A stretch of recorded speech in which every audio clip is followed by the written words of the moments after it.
মূল্যবান কথা বলেন।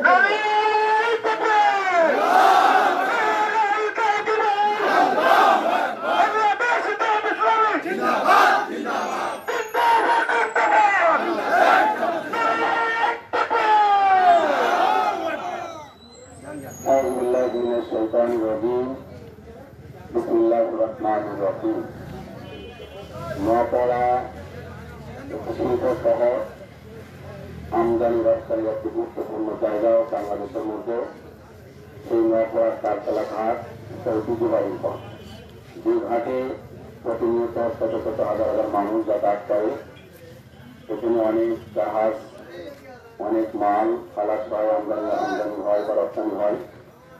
এই ঘাটে আজকে বাংলাদেশ জামাত ইসলামী বাবুটিয়া ইউনিয়ন কর্তৃক আয়োজিত সমাবেশে বাংলাদেশ জামাত ইসলামী নেতৃবৃন্দ আমাদের মাঠে উপস্থিত আছে অভয়নগর উপজেলার সুযোগ্য সেক্রেটারি অধ্যাপক মহিউল ইসলাম, বাবুটিয়া ইউনিয়নের কৃতি সন্তান, বিশিষ্ট ব্যবসায়ী সমাজসেবক আমাদের জানা মতিউর রহমান ভাই, বিভাগের অভয়নগর উপজেলার সুযোগ্য সভাপতি মাসুদ রানা, ইউনিয়ন জামাত ইসলামের সভাপতি সহ জামাতের নেতৃবৃন্দ, আজকের এই সমাবেশে উপস্থিত সম্মানিত সুধীমণ্ডলী, যুবক ভাইরা, শ্রমিক ভাইরা, সবার প্রতি আন্তরিক সালাম, আসসালামু আলাইকুম রহমতুল্লাহ।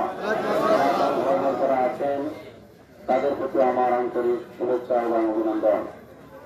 সময় স্বল্পতার কারণে যেহেতু ঈশান নামাজের সময় হয়ে যাচ্ছে, আমাদের মধ্যে বিজ্ঞ আলোচক ছিলেন আমাদের মতিউর ভাই এবং মহিউল ইসলাম ভাই, আমরা দিতে পারছি না, এগুলি দুঃখিত। আমরা ঈশান নামাজের আগেই আমাদের এই বক্তব্য আলোচনা আমরা শেষ করতে চাই। সম্মানিত সুধীমণ্ডলী, আজকে মনে হয় প্রথম আপনাদের মাঝে কথা বলার জন্য দাঁড়িয়েছি। ইতিপূর্বে কিন্তু এই সুযোগটা আর হয়নি। দীর্ঘ 15.5 বছর জামাত ইসলামী ছিল একটি কঠিন নির্যাতনের মধ্যে। বাংলাদেশের গণতন্ত্র ছিল রুদ্ধ, মানুষের ভোটের অধিকার ছিল না। 14, 24, 18 সালে নির্বাচন হয়েছে, যে নির্বাচনে আমরা কিন্তু ভোট দিতে পারিনি। পরিকল্পিতভাবে ভোটদান থেকে বাদ রাখার জন্য সুকৌশলে রাষ্ট্রযন্ত্র কাজ করেছিল, যাতে জনগণ ভোট কেন্দ্রে না আসতে পারে, আমরা অপরাধ পেয়ে যাই, 5 বছরের ম্যান্ডেট পেয়ে যাই।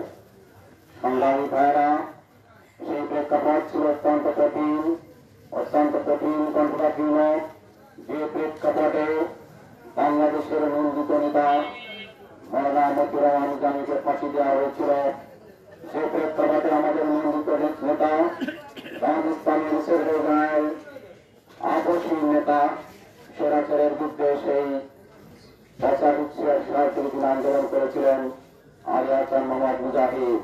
তখন আন্দোলনের যে কমিটি ছিল আওয়ামী লীগ, বিএনপি, ব্যর্থতার সরকার আন্দোলনের, সে আন্দোলনের অন্যতম সদস্য ছিলেন আলী হাসান মোহাম্মদ মুজাহিদ, কামারুজ্জামান, যাদেরকে পরিকল্পিতভাবে হত্যা করা হয়েছিল, আব্দুল কাদের মোল্লাকে হত্যা করা হয়েছিল, আমাদের মীর কাসেম আলী, বাংলাদেশের মানুষকে সুযুক্ত করার জন্য, বাংলাদেশের অর্থনৈতিক চাকাকে গতিশীল করার জন্য যিনি চিন্তা ভাবনা করে একটি ব্যাংক প্রতিষ্ঠা করেছিলেন, ইসলামী ব্যাংক। যে ব্যাংকের সাথে আজকে বাংলাদেশের কোটি কোটি মানুষের সম্পর্ক আছে, এশিয়া মহাদেশের একটি শ্রেষ্ঠ ব্যাংক, যে ব্যাংকের মাধ্যমে বাংলাদেশের 25% আমদানি রপ্তানি হয়, সেই ব্যাংকের প্রতিষ্ঠাতা মীর কাসেম আলী।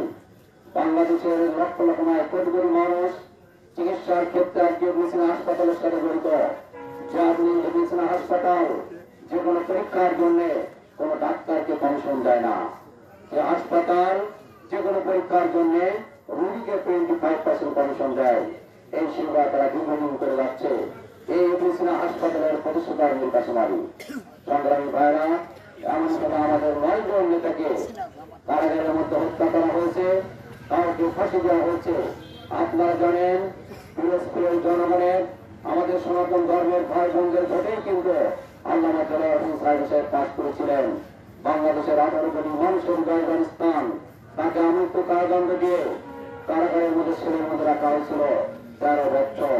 জেলখানার মধ্যে আর একটা জেল, তার নাম হচ্ছে জেল। আপনারা জানেন, মাত্র 7 ফুট 4 ফুট একটি ঘর, একটি গৃহ, যার মধ্যে টয়লেট, যার মধ্যে গোসলখানা, যার মধ্যে খাওয়া দাওয়া, যার মধ্যে নামাজ, যার কোনো জানলাও নাই, একটি দরজা আছে ছোট্ট।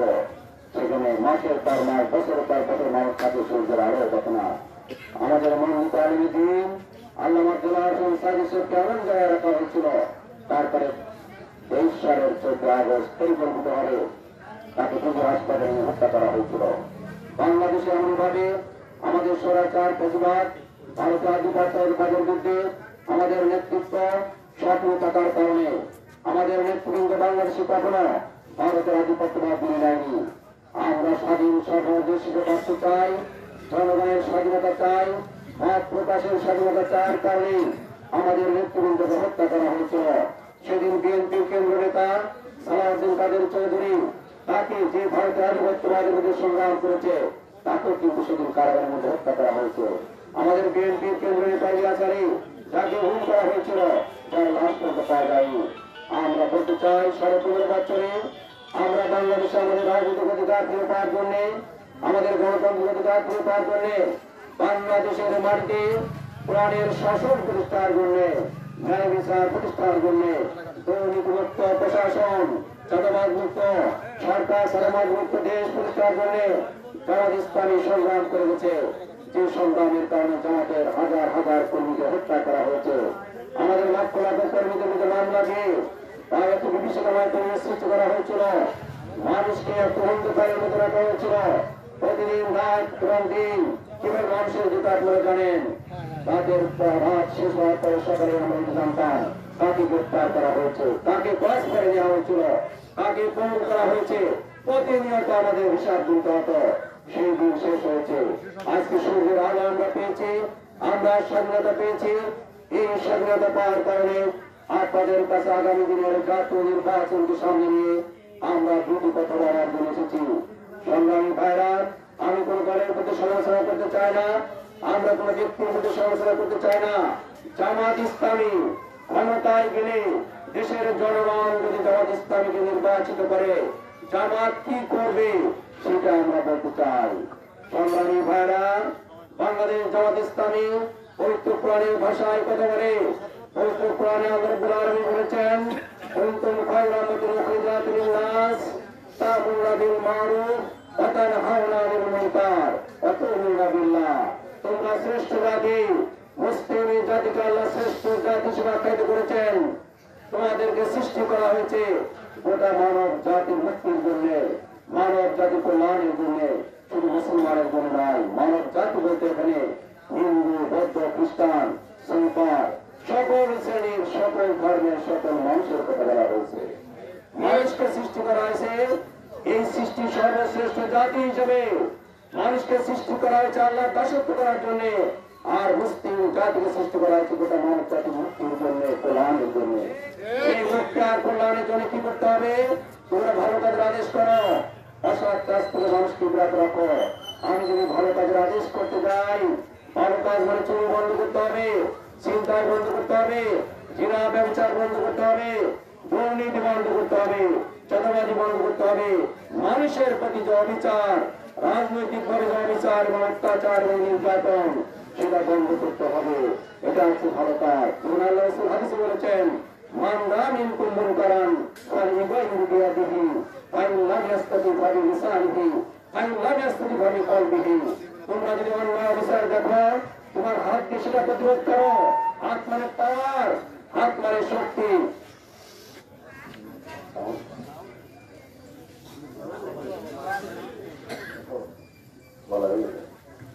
হাত মানে পাওয়ার, হাত মানে শক্তি। শক্তি ছাড়া কি আপনি দুর্নীতি বন্ধ করতে পারবেন? আপনি শক্তি ছাড়া চুরি বন্ধ করতে পারবেন? চাঁদাবাজি বন্ধ করতে পারবেন? হত্যা, রাহাজানি, খুন কোনো কিছু আপনি বন্ধ করতে পারবেন না। এই জন্য আমি বলতে চাই, সম্মানিত যুবক ভাইরা এখানে আছে, আমি একথা বলতে চাই, যুবতীর মানুষের মুক্তির জন্য আল্লাহ তার পক্ষ থেকে নবী রাসূল পাঠিয়েছিলেন। সকল নবী রাসূলের কাজ ছিল লিয়াকুমুন নাসু বিল কিস, মানুষের সমাজে ইনসাফ প্রতিষ্ঠা করা, ন্যায় নীতি প্রতিষ্ঠা করা, ইনসাফের পরে মানুষকে প্রতিষ্ঠিত রাখা, যাতে সমাজে মানুষ অবিচারের সম্মুখীন না হয়, পরিবারে পরিবারের দ্বন্দ্ব না হয়, স্বামী স্ত্রীর দ্বন্দ্ব না হয়, মানুষ জমি জায়গা নিয়ে হিংসা, বিদ্বেষ, হারানিতে, হত্যা খেলায় নিতে না ওঠে, রাজনৈতিক ভাবে এক দলের উপরে হামলা না করে, দুর্নীতি না হয়, চাঁদাবাজি না হয়, ব্যবসায়ীরা শান্তিতে বসবাস করতে পারে, ব্যবসা করতে পারে, যারা চাকরি করতে পারে, যারা কৃষক তারা সুন্দরভাবে তারা চাষবাস করতে পারে। এই জন্য নবী এবং রাসূলদেরকে পাঠানো হয়েছিল। আপনার হাদিস জানেন, কাবাগরের প্রান্তরা রাসূল বসে আছেন, তখন খাব্বাব ইবনে আরাত রাদিয়াল্লাহু তাআলা বললেন, হে আল্লাহর রাসূল, আমি তো নির্যাতিত নিপীড়িত, আমার পেট পুরো শেষ হয়ে গেছে। খাব্বাব ছিলেন একজন কামার, একজন কর্মকার। ইসলাম গ্রহণ করার কারণে, ইসলামিক সমাজ প্রতিষ্ঠা করার কারণে প্রতিনিয়ত তার মরিদটাকে লোহা গরম করে তার পিঠে সজ্জিত।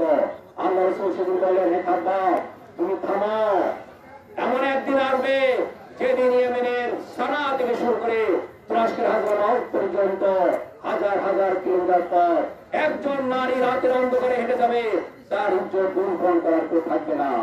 একটি ব্যবসায়ী কাফেলা যাবে, কোন ডাকাতি করবে না। সেটাই হচ্ছে ইসলাম। যখন মদিনায় ইসলাম প্রতিষ্ঠা হয়েছিল, সেদিন ডাকাত ছিল না, ছিনতাইকারী ছিল না, রাজধানী ছিল না, ধর্ষণ ছিল না।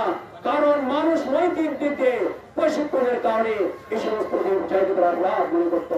মানুষ মনে করতো আমি আশরাফুল মাখলুকাত, আমি কেন জেনাই লিপ্ত হব?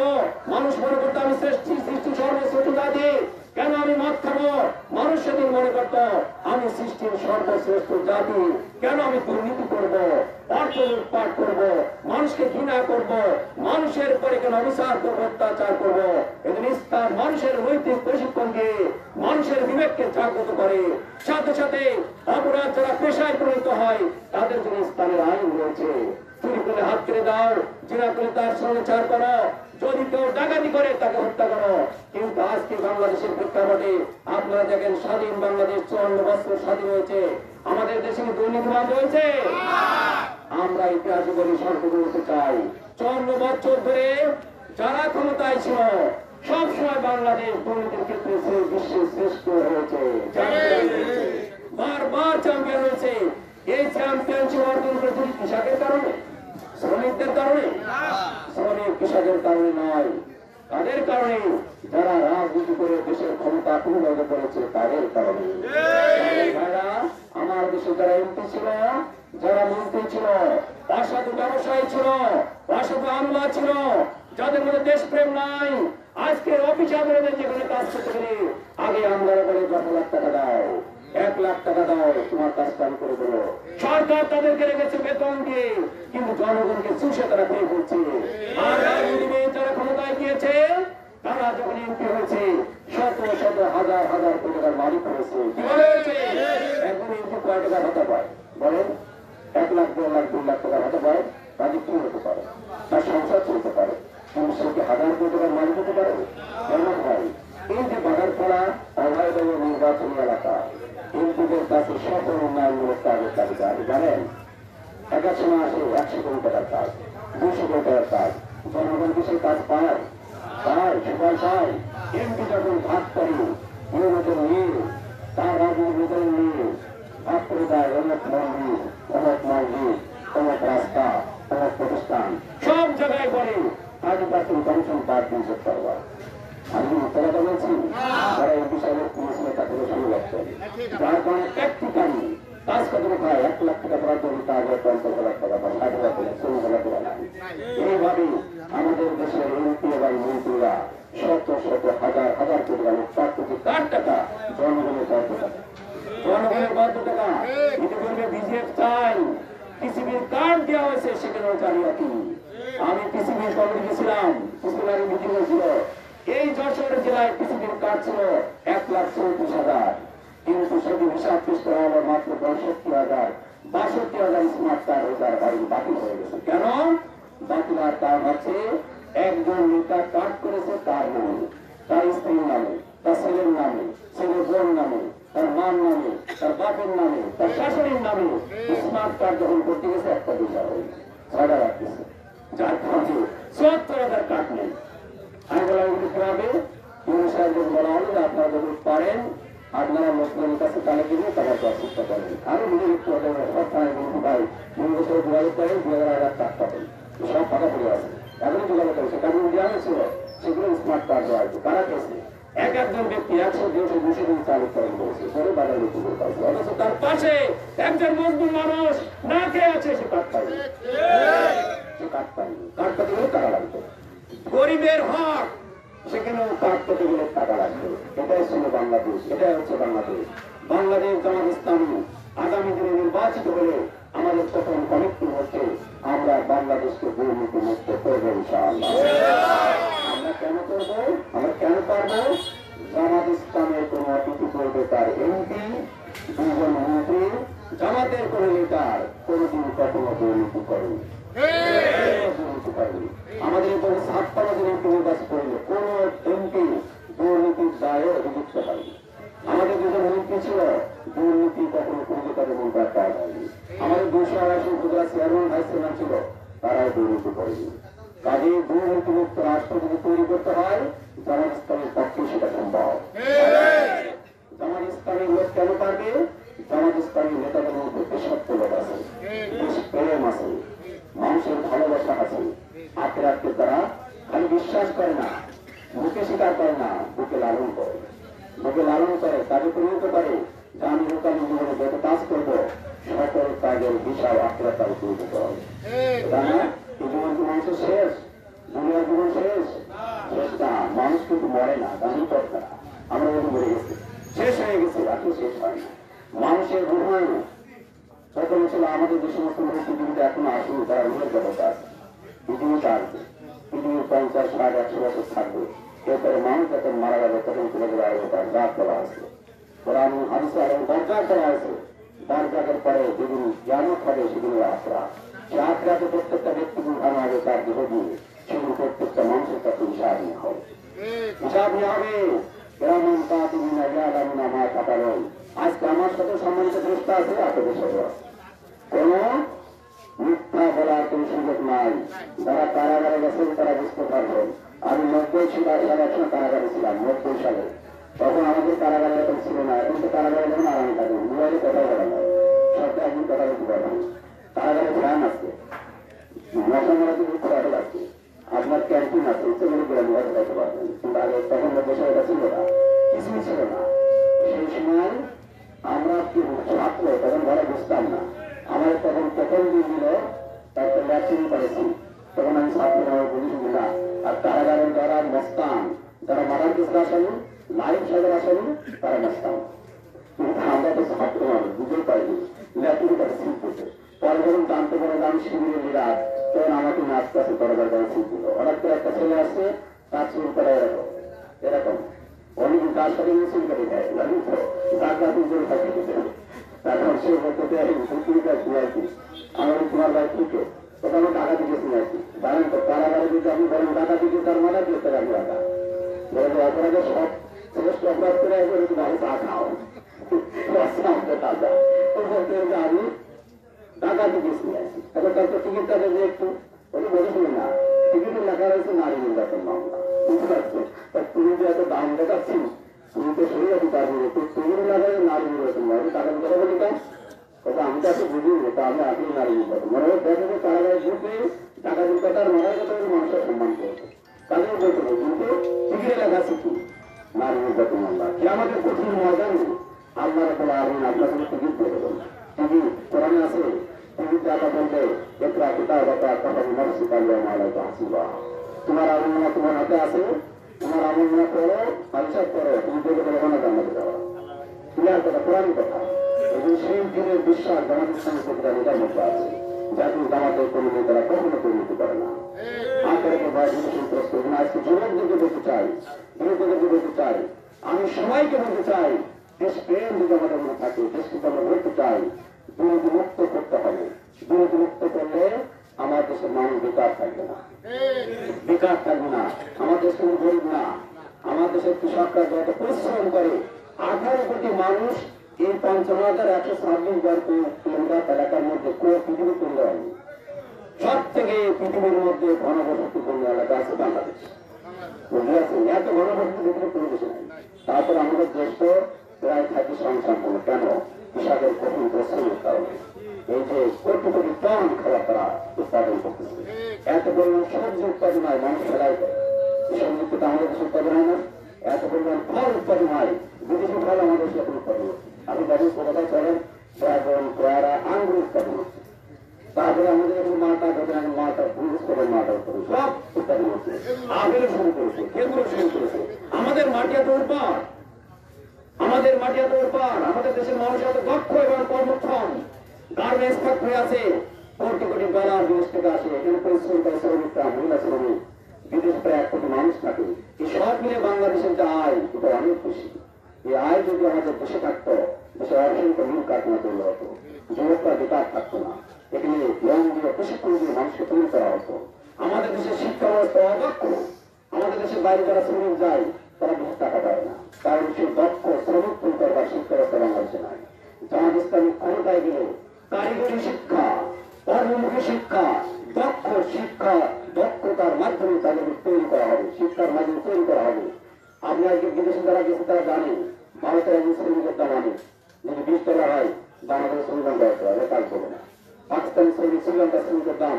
$20 বাংলাদেশের $10 কাজ করবে না কারণ আছে সেই প্রশিক্ষণ আমাদের নাই আমরা যদি ক্ষমতায় যাই যারা বিদেশে যাবে তাদের সেই কারিগরি পরিষ্কার করে দক্ষ করে তুলে দেওয়া হবে আমার কাছে বিদেশে যারা আছে তারাই বলবে ভাই কি বলবো বাংলাদেশের জনসংখ্যা বাড়ছে ইউরোপের জনসংখ্যা কমতেছে ইউরোপ প্রচুর লোক চাই কিন্তু তাদের দেশে লোক প্রতি বছর তুলে যাচ্ছে আমাদের দেশে বাড়তেছে তাহলে আমাদের দেশের মানুষকে যদি দক্ষ করে তুলে দেয় তাহলে জনসংখ্যা যদি খাবে না এটা হচ্ছে আমাদের একটা মানে বাইরে রপ্তানি করতে পারবে জনসংখ্যা জনগণকে সেগুলো প্রচুর টাকা আয় করা যাবে সেটা সরকারের পরিকল্পিত প্ল্যান থাকতে হবে এই প্ল্যানটা আমাদের থাকে না সব কাজে টাকা কিভাবে আয় করবো ওই খাদ্য টাকা মারবো কি করবো এটা একটা আমার রাষ্ট্র প্ল্যান থাকে এখন আমরা বলতে চাই জামাত ইসলামী ক্ষমতায় গিয়ে দুর্নীতি মুক্ত হবে বাংলাদেশ জামাত ইসলামী 24-এর গণবিপ্লবের পরে আপনারা বলতে পারবেন আমি বক্তব্য বলতে পারি জামাতের জেলা জামাত ইসলামের আমির হিসাবে আমি যশোরের কোন ব্যবসায়ী যশোরের কোন চাকরিজীবী কোন রাজনীতিবিদ ভিন্ন রাজনৈতিক দলের নেতারা অথবা প্রশাসনের কোন লোক বলতে পারবে না জামাত আমাদের কাছে 5 টাকা চাঁদা নিয়েছে 5 টাকা চাঁদা নিয়েছে বহু অফার ছিল আমরা 3 টাকা চাঁদাবাজি করি এজন্য আমরা চাঁদাবাজ মুক্ত তৈরি করতে পারি দেশের মানুষ শান্তিতে ঘুমাতে পারে আমরা এই ভাইরা আমি বেশি কথা বলতে চাই না মাইক আসলে নাই আমি আজকে বলতে চাই আমাদের কোর্টের এইটাকে আমরা উদার করতে চাই আর বড় করতে চাই আমাদের ক্ষমা উদারতা ভালোবাসা দিয়ে সকল শ্রেণী পেশার মানুষকে প্রতি ধারণ করতে চাই মানুষকে ভালোবাসতে চাই মানুষ মাত্র ভুল করতে পারে তাদেরকে ক্ষমা করে আমরা বুঝে টেনে নিয়ে জাতীয় ঐক্যের মাধ্যমে কি সরকার ঘোষণা করতে চাই আমরা দেশের উন্নয়ন করতে গেলে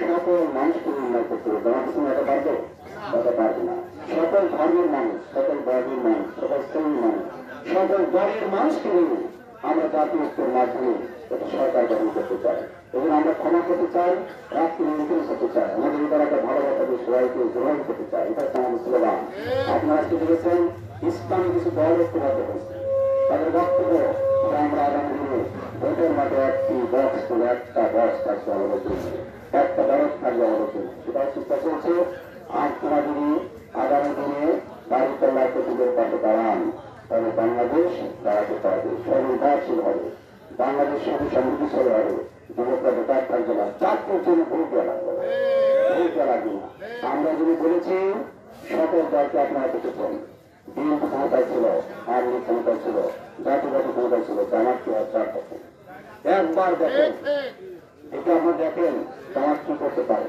আমি বেশি কথা বলাতে চাই না আপনার সকল মানুষের কাছে বলবেন জামাতকে একবার একটা ভোট দেন ভোট দিয়ে দেখেন সবাই তো ক্ষমতায় ছিল একবার দেখুন তো ঠিক না আমি কথা বাড়াতে চাই না আমি ব্যক্তিগতভাবে ব্যাকগ্রাউন্ডে মাঝে পড়ালেখা করেছি কানুন পাস করেছি রাজশাহী বিশ্ববিদ্যালয়ে আমি অনার্স মাস্টার্স পাস করেছি আমি কলেজের চাকরি করি এখন আমার চাকরি আছে কলেজে দীর্ঘ প্রায় আমি 3 বছর চাকরি করছি এই জীবনে কেউ বলতে পারবে না কারো কাছ থেকে আমি অমুক কথা সুরক্ষিত বলে একটি টাকা নিই আমার রাজনৈতিক জীবন প্রায় 45 বছর ছাত্র জীবন থেকে আমি শিবিরের সাথে ছিলাম এই 45 বছরের জীবনে শিবির এবং জামাতের গুরুত্বপূর্ণ দায়িত্ব আমি পালছি কোন জায়গায় কেউ বলতে পারবে না কারো কাছ থেকে কারো থেকে কোনো কথা বলেছি একটি টাকা নিই আমার রাজনৈতিক জীবন দেখেন ছাত্র জীবন দেখেন আমার ব্যক্তিগত কেয়ার দেখেন আমি বলতে চাই না আমাকে ভোট দিতে হবে এই অভয়নগর বাগারতার মানুষ কোনগুলি তাকে ভোট দেন যার ভোটের মাধ্যমে দুর্নীতি মুক্ত হবে চাঁদাবাজ মুক্ত হবে যে চাঁদাবাজ টাকা মানুষের সাথে যে জড়িত না, দুর্নীতির সাথে যে জড়িত না, যার মধ্যে তাকওয়া আছে, খোদাবৃত্তি আছে, দেশপ্রেম আছে, দেশাত্মবোধ আছে। বাঙালি ভাইরা আজকে আসুন, আগামী দিনের নির্বাচন দাঁড়িপাল্লাকে ইনসাফের প্রতীক, ন্যায়ের প্রতীক, দাঁড়িপাল্লাকে বিজয়ী করে আমরা বাংলাদেশকে দুর্নীতিমুক্ত করব, খোদা দায়িত্বমুক্ত করব, দুর্নীতিমুক্ত প্রশাসন মানি দেশের মানি চাঁদাবাজ মুক্ত করব। আমরা নিরাপদ জলপাত হিসেবে অভয়নগর বাজারপাতে দূর করব। চিকিৎসা সেবাকে মানুষের তার প্রান্তে দিব। কমিউনিটি ক্লিনিকগুলো আমরা করতে চাই, প্রত্যেক জায়গায় কয়েকজন নিজের ডাক্তার থাকে, মানুষ যাতে চিকিৎসা সেবা পায়। যাই হোক, আমি আর কথা না বলে আগামী দিনে আপনাদের যে নির্বাচন হবে সেই নির্বাচনে আপনাদের বিবেককে